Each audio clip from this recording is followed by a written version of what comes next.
हो सर. हो सर. सर्वांचं क्लासमध्ये स्वागत आहे. तर बघा, सोडविलेली उदाहरणे. खालील अंकगणिती श्रेणीसाठी टीएन काढा. टीएन काढायचं आहे. तर त्याच्या आधी आपल्याला टीएनचं सूत्र माहित पाहिजे. काल पाहिलं ना आपण टीएनचं सूत्र काय? TN is equal to A plus N minus 1 into D. बघा, टीएन काढण्याचं हे सूत्र आहे. TN is equal to A plus N minus 1 into D. ठीक आहे. खालील अंकगणिती श्रेणीसाठी टीएन काढा.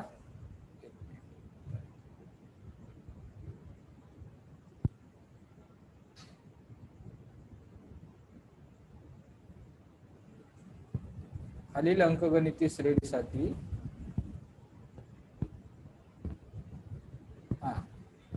तर बघा, टीएन काढायचं आहे आणि त्यावरून त्या श्रेणीचे 30वे पद काढायचं आहे.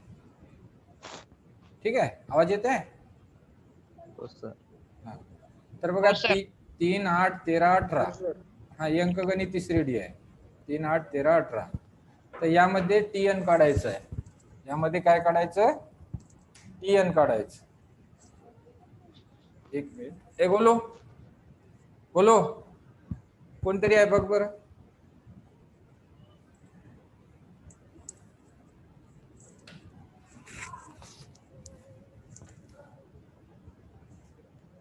तर या अंकगणिती श्रेणीसाठी 30वे पद काढायचं आहे.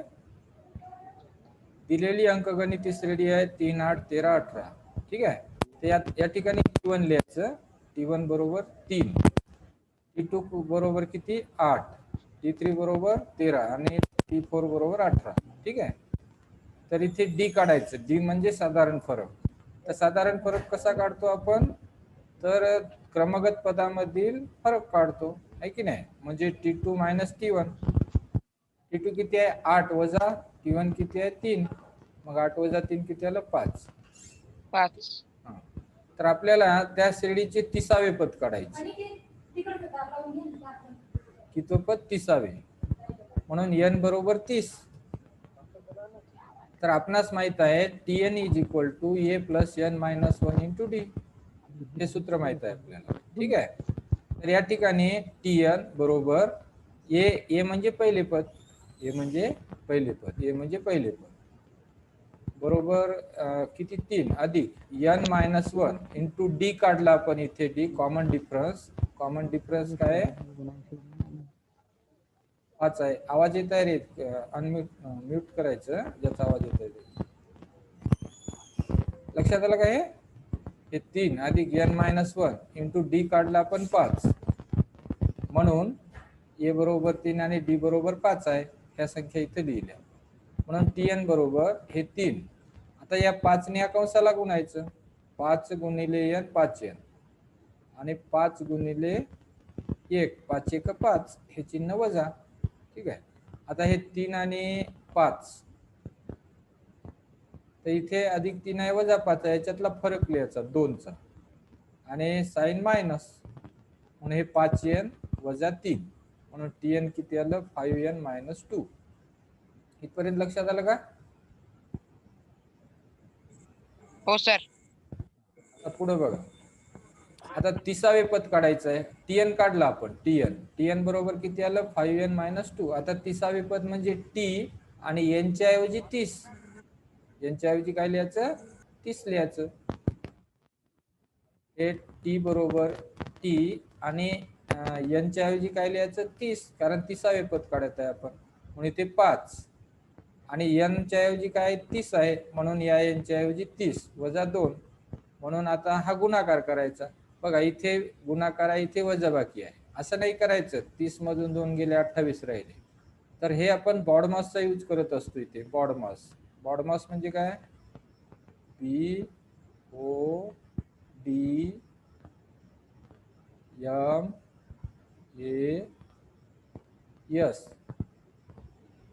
म्हणजे बॉडमासचा यूज करायचा. बॉडमास म्हणजे काय? तर जेव्हा बघा एकापेक्षा अनेक चिन्ह एकत्र येतात. इथे अधिक गुणाकार आहे वजा आहे. एकापेक्षा अधिक चिन्ह आधी येतात तेव्हा ही प्रोसेस करायची बॉडमासची.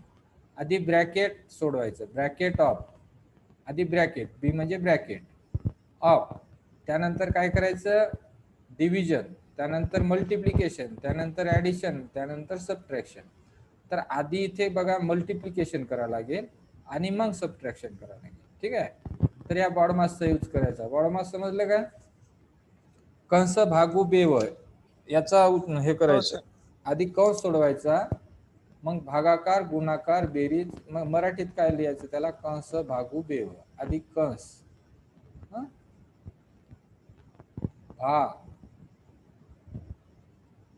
गु बे आणि व. कंस भागू बेव म्हणजे कंस, भागाकार, गुणाकार, बेरीज, वजाबाकी असं सोडवायचं. म्हणून आधी याचा गुणाकार करायचा. 5 गुणिले 3, 5 त्रिक 15, हा वरचा 0, त्यानंतर वजा 2 आणि मग हे वजा भागिले 148. ठीक आहे.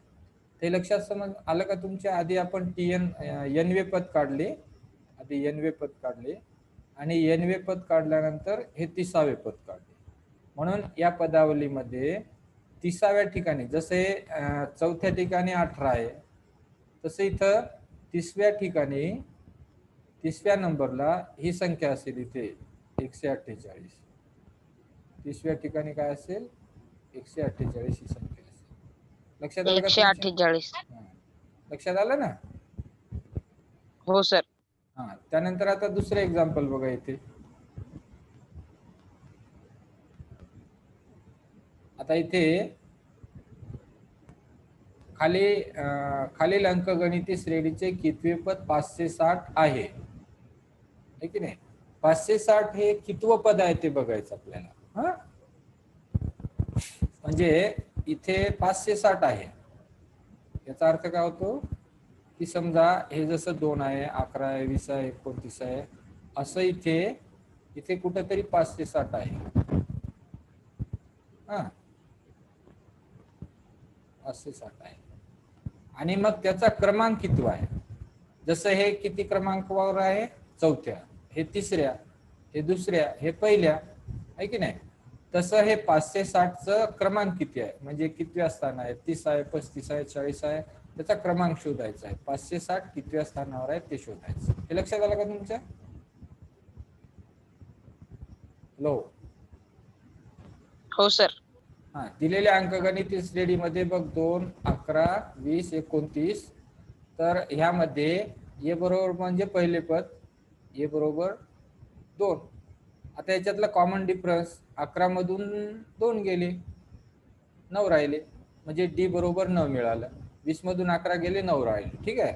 या श्रेणीचे एनवे पद 560 आहे. या श्रेणीचं आपल्याला एनवे पद, हे एनवे पद दिलेलं आहे 560, म्हणून टीएन 560 टीएन दिलेला आहे. परंतु आता आपल्याला एन शोधायचं आहे, कितव्या क्रमांकावर आहे की नाही? म्हणून टीएन बरोबर a plus N minus 1 into D, हे सूत्र आहे. आता हे टीएन दिलेलं आहे आपल्याला 560 हे पद आहे. ठीक आहे. तर 560 चा क्रमांक कितवा आहे म्हणजे एन काढायचं. म्हणून हे ए बरोबर 2 अधिक एन मायनस 1 आणि डी मिळालेला आहे 3. आता इथे काय केलेलं आहे, ह्या 9 ने या कंसाला गुणलं, 9 गुणिले एन 9n आणि 9 गुणिले 1 9, हे वजा चिन्ह. त्यानंतर हे 560 जशाल तसे इथे. त्यानंतर काय झालेलं आहे, हे जे 9 आहे की नाही, हे 9 इकडे आले, हे 9 इकडे आले, इथे 560 होतं. इथे काय झालं, 560 हे 9 या बाजूला आले, या बाजूला, म्हणजे ते अधिक झाले. हा, बरोबर. हे किती आहे, 2, हे 2 या बाजूला आले, हे 2 या बाजूला आले ना, म्हणजे इथे काय होईल, ते मायनस होईल. हे बघत आहे आपण, हे 560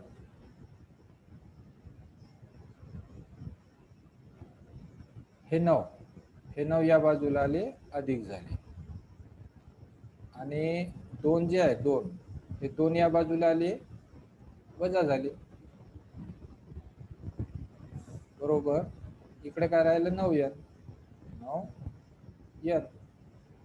ठीक आहे.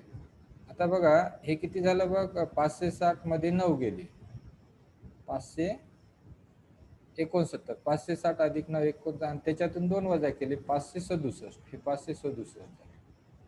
567 बरोबर 9n. आता हे 9 हे जे 9 आहे यांना कसे आहेत, 567 भागिले हे 9 भागिले झाले बरोबर n. आता 9 ने याला भाग द्यायचा, 9 1 9, 9 5 45, 9 5 45, मग 56 मधून 45 गेले, 56 मधून किती गेले, 45 वजा गेले, 1 राहिला, आणि हे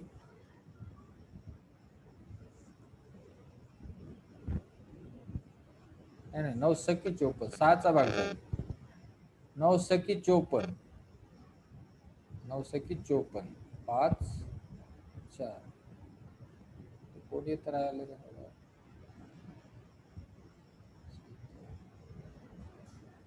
मग किती उरले, 1 उरला.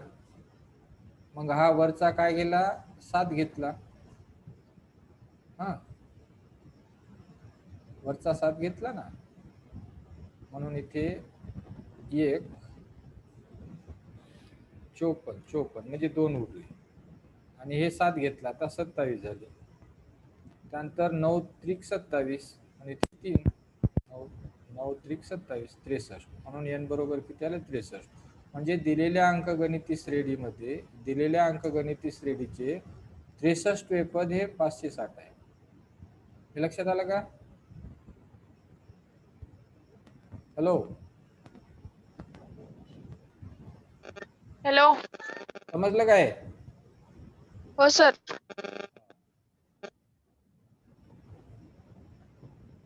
त्यानंतर पुढे बघू.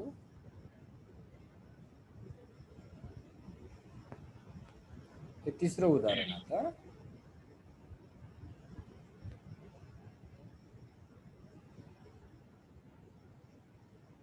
आता दिलेली क्रमिका आहे 5 11 17 23. या क्रमिकेत 301 ही संख्या आहे का? म्हणजे आपल्याला काय काढायला लागेल इथे, 301 ही याच्यात आहे का? जसं 5 11 17 23 इथे 301 होते का ते बघायचं आहे. मग ते बघा, T1 5 आहे, T2 11 आहे, T3 17 आहे, आणि T4 23 आहे. आता इथे कॉमन डिफरन्स बघायचं. Common difference between two consecutive terms, क्रमगत पदामधील फरक. T2 minus T1, 11 minus 5 6, T3 minus T2, 17 minus 11 6. मग ही क्रमिका अंकगणिती श्रेणी आहे, ही अंकगणिती श्रेणी आहे. याचे पहिले पद 5 आहे, आणि डी जो आहे कॉमन डिफरन्स, डी जो आहे तो 6 आहे. जर 301 यानिवे पद असेल तर बघा, ए आणि डी माहित झालं आपल्याला, ए आणि डी माहित झालं. आता आपल्याला काय करायचं, 301 हे एनवे पद असेल तर काय होतं, Tn बरोबर a plus n minus 1 into d बरोबर काय येतं, 301 येतं. हे एनव पद असेल तर, म्हणून एनवे पद 301 घेतलं आपण. Tn बरोबर काय घेतलं, 301 बरोबर. ए बरोबर 5 आहे, n मायनस 1 जशाल तसा, आणि डी किती आहे, 6. आपल्याला n शोधायचा आहे, n. मग आता इथे काय झालं, 5. आता या 6ने या कंसाला गुणायचं, 6 गुणिले n 6n, त्यानंतर 6 1 6, हे वजा चिन्ह. आता इथे 5 आणि वजा 6 याच्यातला फरक किती आहे, 1 चा आहे, 1 चा, आणि मोठ्या संख्येची साइन मायनस आहे, मग इथं काय झालं, इथं 1 येईल. मग हे 301, या बाजूला 301 आहे, 301. आणि त्यानंतर हे इकडचा याची बेरीज काय आली, वजा 1 आली, ते या बाजूला गेली तर ते अधिक होईल, या बाजूला गेल्यामुळे अधिक झाली. मग 301 अधिक 1 302 झाले. 302 बरोबर 6n. 302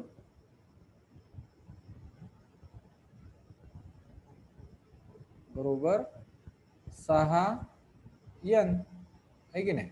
आता हे जे 302 आहे 302,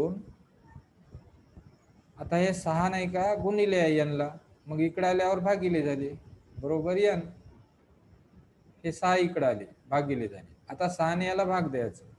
6 1 6, 6 पंचे 30, 6 पंचे 30. मग इथं किती राहिले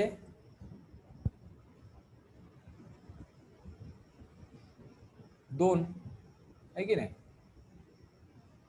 इथे किती राहिले 2. नंतर भाग द्यायचा त्याला. आता 6 ने त्याला पूर्णांक भाग जात नाही. 6 1 6, 6 पंचे 30 आणि मग इथे 2 उरले. 6 ला 2 ने भाग जात नाही, पूर्णांक भाग जात नाही. म्हणून यावरून दिलेल्या क्रमिकेत 301 ही संख्या असणार नाही. म्हणून 301 ही जी संख्या आहे आपल्याला इथे विचारलेलं आहे ती संख्या याच्यात असणार नाही. कारण n बरोबर जर पूर्णांक आला असता तर ती संख्या राहणार होती. हे उदाहरण लक्षात आलं का? हो सर. हा. आता बघा हे 4 ने भाग जाणाऱ्या 2 अंकी संख्या किती असतील असा प्रश्न एक्झाम मध्ये विचारतात. 4 ने भाग जाणाऱ्या 2 अंकी संख्या किती असतील, 5 ने भाग जाणाऱ्या 2 अंकी संख्या किती असतील आहे की नाही, असा प्रश्न एक्झाम मध्ये विचारतात. हा, तर बघा आपल्याला प्रश्न काय दिलेला आहे, 4 ने भाग जाणाऱ्या 2 अंकी संख्या किती असतील. मग याचा अर्थ आपल्याला 4चा पाढा पाहावा लागेल आहे की नाही. मग 4 ने भाग जाणाऱ्या 2 अंकी संख्यांची यादी करावी लागेल. 4 ने भाग जाणाऱ्या 2 अंकी संख्यांची यादी करावी लागेल.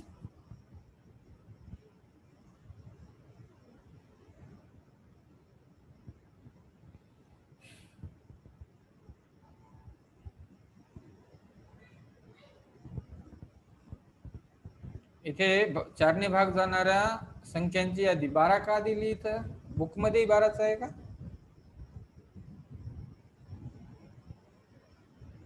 बुक आहे का कोणाजवळ?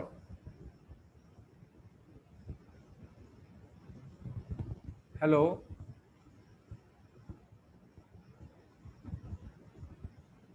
हे लक्षात आलं का 12च का घेतली ते? प्रश्न काय, 4 ने भाग जाणाऱ्या 2 अंकी संख्या किती असतील? हे लक्षात आलं का 12 का आलं ते? कारण ते 2 अंकी संख्या आहे सर. हा, कारण ती 2 अंकी संख्या आहे. आपण 4 ने भाग जाणाऱ्या संख्या समजा 4 घेतली, त्यानंतर 4 1 4, 4 2 8, 4 3 12, 4 चौक 16, 4 पंचे 20, 4 सक 24 अशा पद्धतीने आखरीची 96 आहे. हा, तर इथे आपल्याला 4 आणि 8 घेता येणार नाही कारण हे एक अंकी संख्या झाल्या. मग आपल्याला कुठून घ्यायला लागेल? 12 पासून. 12 16 20 24 त्यानंतर 28 आहे की नाही, अशा आखरीची संख्या 96 असेल. 96 नंतर येणारी संख्या 3 अंकी झाली. हा, म्हणून आखरीची संख्या इथे 96 आहे. हे लक्षात आलं का तुमच्या? हॅलो, हो सर. हे लक्षात आलं ना. मग अशा किती संख्या आहेत ते काढायच्या. मग आता हे 12 16 20 24 याच्या मधात आणि आखरीची 96 आहे. पहिली 12 आहे, मग याच्या मधात अशा किती संख्या आहेत सगळ्या ह्या सर्व संख्या किती आहेत ते काढायचं, म्हणजे n काढायचं आपल्याला. अशा किती संख्या आहेत ते काढायचं. मग इथे tn म्हणजे आखरीचं पद 96 आहे. tn 96 आहे. पहिलं पद 12 आहे आणि d किती आहे याच्यातला कॉमन डिफरन्स याच्यामध्ये 4चा आहे, म्हणून d बरोबर 4 आणि n आपल्याला काढायचा आहे. Please remove this window to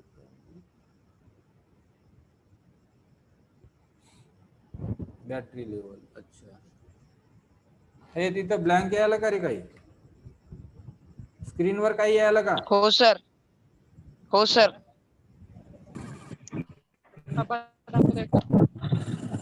आता गेलं? Hello hello sir. हो सर केलं. आता गेलं का? हो सर. गेलं हॅलो? सर. धम्मा काय केलं बोलला? सर केलं.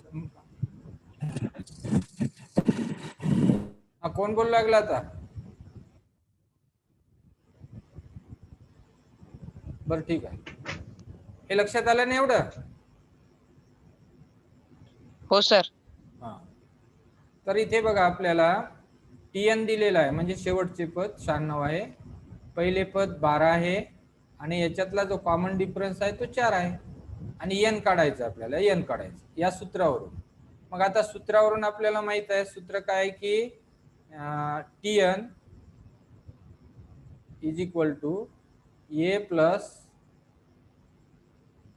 n मायनस 1 गुणिले D असं सूत्र आहे. मग इथे TN बरोबर 96, A किती आहे 12 प्लस n मायनस 1 आणि D किती आहे 4. लक्षात आलं?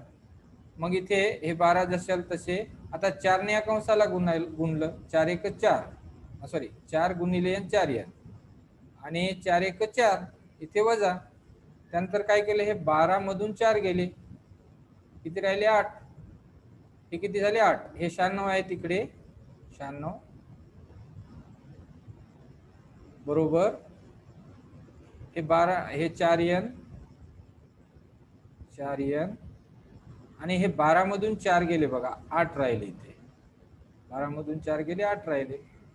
त्यानंतर काय झालं, हे 8 इकडे आणा, हे 8 इकडे आणा, म्हणजे 96. हे 8 इकडे आल्यानंतर वजा होतील, बरोबर 4n. मग 96 मधून 8 गेले, किती राहिले 88. 96 मधून 6 गेले आणि आणखी 2 गेले, 88. 88 बरोबर 4n. हा, मग इथे 88. आता हे जे 4 आहे की नाही, हे 4 इकडे गुणिले आहेत, इकडे आल्यानंतर भागिले झाले, बरोबर n. इथं भाग दिला, 4 1 4, 4 2 8, परत 4 1 4, 4 2 8. मग इथे n बरोबर किती आलं 22. म्हणून 4 ने भाग जाणाऱ्या दोन अंकी संख्या किती असतील 22, म्हणून n बरोबर 22 आले. हे लक्षात आलं का तुमच्या? हो सर. हो सर. हा. त्यानंतर पुढे बघू.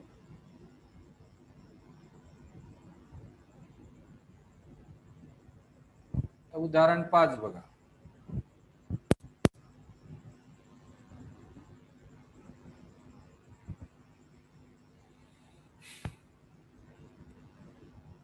जर एका अंकगणिती श्रेणीचे 10वे पद 25 आहे, हे लक्षात घ्या.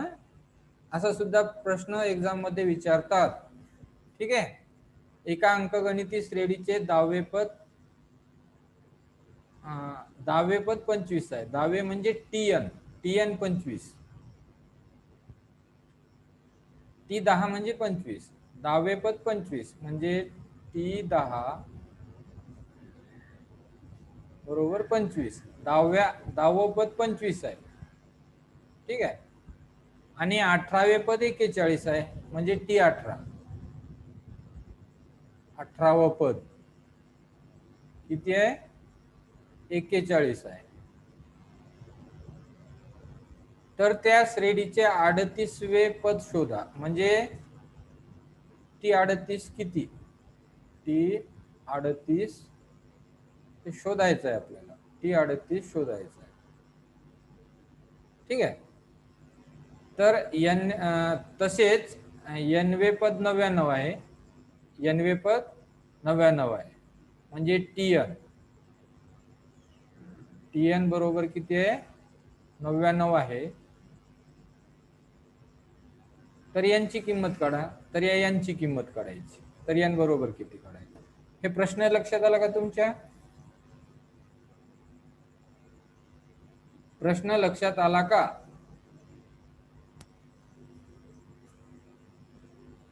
हॅलो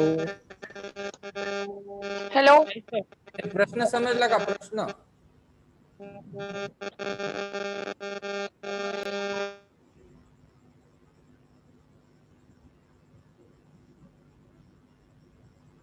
हा, टाइम 10 मिनिटांमध्ये मीटिंग समाप्त होईल, परत जॉईन व्हायचं. Hello sir. हो सर. हो सर. बघा, हे प्रश्न लक्षात आलं का तुमच्या? प्रश्न हो सर. अरे समजलं असेल तर हो म्हणा, नाही समजलं तर नाही म्हणा, परत सांगतो. रिपीट करा सर एकदा. हा बघा, एक अंकगणिती श्रेणी आहे, त्याचं 10वं पद म्हणजे जसं की अंकगणिती श्रेणी आहे. समजा उदाहरणार्थ ही नाही, सपोज एखादी आपण घेतली 2 4 त्यानंतर 6 त्यानंतर 8 त्यानंतर 10 डॉट डॉट डॉट, ही अंकगणिती श्रेणी आहे की नाही? आहे, कारण याच्या क्रमगत पदामधील फरक स्थिर आहे. बघा, हे पहिलं पद, हे दुसरं पद पहिल्यात 2 मिळवून मिळतं, त्यानंतर तिसरं याच्यात 2 मिळवलं तर याच्या म्हणजे कॉमन डिफरन्स किती आहे? 2 आहे. मग ही अंकगणिती श्रेणी आहे. एवढं लक्षात आलं का?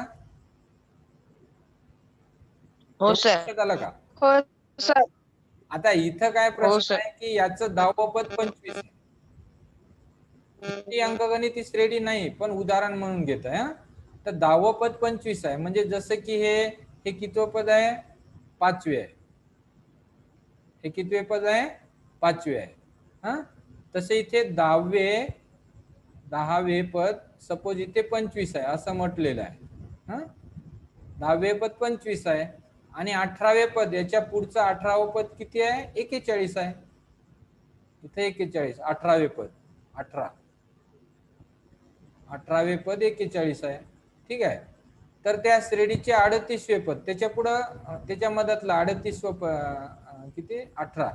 त्यानंतर 38वं पद, याच्या पुढे 38वं पद शोधायचं आहे आणि nवे पद 99 आहे, तर यांची किंमत काढायची आहे.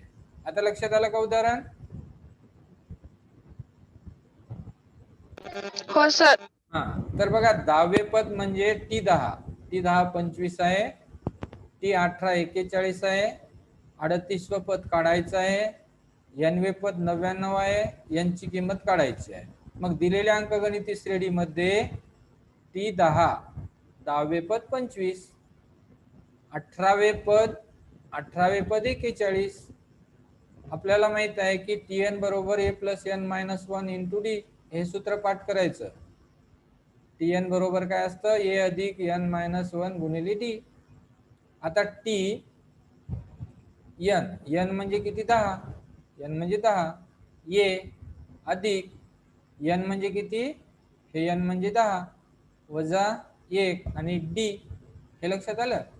मग याच्यासाठी घेतलं आपण T10 आहे ना, म्हणजे n बरोबर 10, n बरोबर 10, हे ये आणि हे n बरोबर किती आहे? 10, म्हणून याच्या 10 वजा 1 गुणिले d. आता हे किती झालं? हे जे 10वं पद आहे की नाही, हे T10, हे 10वं पद आपल्याला दिलेलं आहे 25 आहे, म्हणून 10वे पद 25 आहे, म्हणून T10च्या ऐवजी इथं 25 लिहिलं. हे लक्षात आलं का? इथपर्यंत समजलं का रे? हो सर. हो सर. त्यानंतर ये अधिक, आता इथं काय केलं की या डीने 10 ला गुणलं, 10d वजा 1d, हे डीने याला गुणल्यानंतर काय येईल? 10d आणि डीने परत 1 ला गुणलं, वजा d. मग याची वजाबाकी किती आली? 9d, म्हणून इथे 9d. म्हणून बघा, 25 बरोबर a अधिक 9d, याला इक्वेशन 1 दिलं. तसेच T18 बरोबर a अधिक, आता यांच्याऐवजी हे सूत्र असते की नाही, टी इथं यांच्याऐवजी 18 घेतले, ये अधिक या यांच्याऐवजी 18 वजा 1 आणि डी. आता T18वं पद आपल्याला दिलेलं आहे, 18वे पद 41 आहे, 18वे पद किती आहे? 41 आहे, म्हणून T18 इथं 41, म्हणून इथं ये अधिक, आता याची वजाबाकी आली 17 आणि हे डी, याची वजाबाकी किती आली? 17d, किंवा इथं डायरेक्ट वजाबाकी केली तरी चालते. 9 मधून 10 मधून 1 गेले, 9 राहिले, 9d. आता ह्याला परत काय केलं बघा, हे 2, याला इक्वेशन 2 दिलं. आता उदाहरण 1 वरून, समीकरण 1 वरून, समीकरण 1 मध्ये काय? 25a अधिक 9d, समीकरण 1 वरून, म्हणून इथे ये बरोबर हे 25 इकडे आले, हे 25 इकडे आले, हे इकडे गेले. लक्षात येतं का हे? बरं, इथपर्यंत समजलं ना? इथपर्यंत 2 पर्यंत हे 2 पर्यंत समजलं का? हो सर. हॅलो. हो सर. हो सर. हा, आता बघ, आता काय केलं आपण, हे समीकरण 1 घेतलं. समीकरण 1 काय? 25 बरोबर a अधिक 9d. 25 बरोबर a अधिक 9d. आता इथं काय होत आहे, हे a इकडे गेले. आपण आपल्या गुणधर्मानुसार घेऊ. हे a ची बाजू इकडे गेली, हे वजा झाली. ठीक आहे, वजा आहे. ठीक आहे, बरोबर. हे 25 इकडे आले, वजा झाले 25 अधिक 9d. हे 9 याच बाजूला आहेत, 9d. आता इथं काय केलं, दोन्ही बाजूला वजा 1 ने गुणलं. वजा 1 ने गुणल्यामुळं काय झालं, हे वजा होतं तर अधिक झालं, हे वजा होतं तर अधिक झालं, आणि हे अधिक होतं तर वजा झालं. म्हणजे दोन्ही बाजूला काय केलं, पुढची स्टेप मिळवण्यासाठी वजा 1 ने गुणलं, कारण इथे 2 वजा आहेत. वजा 1 ने गुणल्यामुळे हे अधिक झालं, हे वजा 1 ने गुणल्यामुळे अधिक झालं, आणि हे अधिक होतं तर वजा झालं. म्हणून a बरोबर 25 वजा 9d. याची किंमत किती मिळाली? 25 वजा 9d. आता ही किंमत समीकरण 2 मध्ये ठेवायची. ही किंमत कशात ठेवायची? हे समीकरण 2. हे जे समीकरण 2 आहे ना, हे समीकरण 2 आहे 41 अधिक ये, सॉरी 41 अधिक नाही, हे समीकरण 2 जे आहे ना, ते काय 41 बरोबर ये अधिक 17d. 17d. ठीक आहे, हे 41. आणि आपल्याला याची जी किंमत आहे, याची किंमत ही ठेवायची आहे 25 वजा 9d. आणि अधिक हे 17d.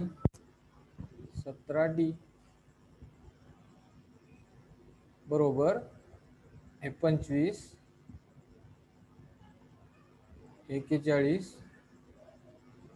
आता हे 9d वजा 9d अधिक 17d, हे एक वजा एक अधिक आहे, याच्यातला फरक घ्यायचा. 17 मधून 9 वजा करायचे, तर 17 मधून 7 गेले, 10 राहिले, आणखी 2 गेले, 8 राहिले.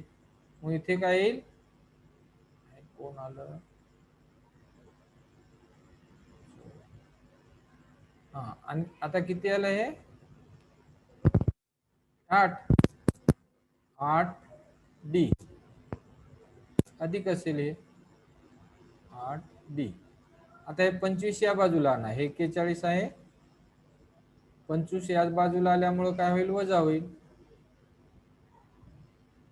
बरोबर 8d. आता याची वजाबाकी किती झाली, तर बघा, 1 मधून 5 गेले, 11 मधून 5 गेले, 6 राहिले, आजच्या इथं दिला. 4 मधून 3 गेले, 1 राहिले, 16 बरोबर 8d. हा, म्हणून 16. आता हे 8 आले भागिले, इकडे गुणिले आहे ना d ला, इकडे आल्यावर भागिले, बरोबर d. 8 1 8, 8 2 16, 2, म्हणून 2 बरोबर d. म्हणून d बरोबर किती आलं, 2. म्हणून d ची किंमत किती आली, 2 आली. बघा, d ची किंमत किती आली, 2 आली. हे लक्षात आलं का तुमच्या? हे समजलं का रे बेटा? एकदा रिपीट करा सर. पटकन सांगत जा रे. हॅलो. हो सर, हा समजले सर. हा, ठीक आहे. आता 1 मिनिटात हे होते, परत जॉईन व्हायचं. आता डी बरोबर आपण किती काढलं, 2 काढलं. इथे बघा, डी बरोबर 2 आलेला आहे. आपण सोडवलं नाही, हे डी बरोबर 2 आला. आता डी ची किंमत समीकरण 1 मध्ये ठेवायची. हे समीकरण 1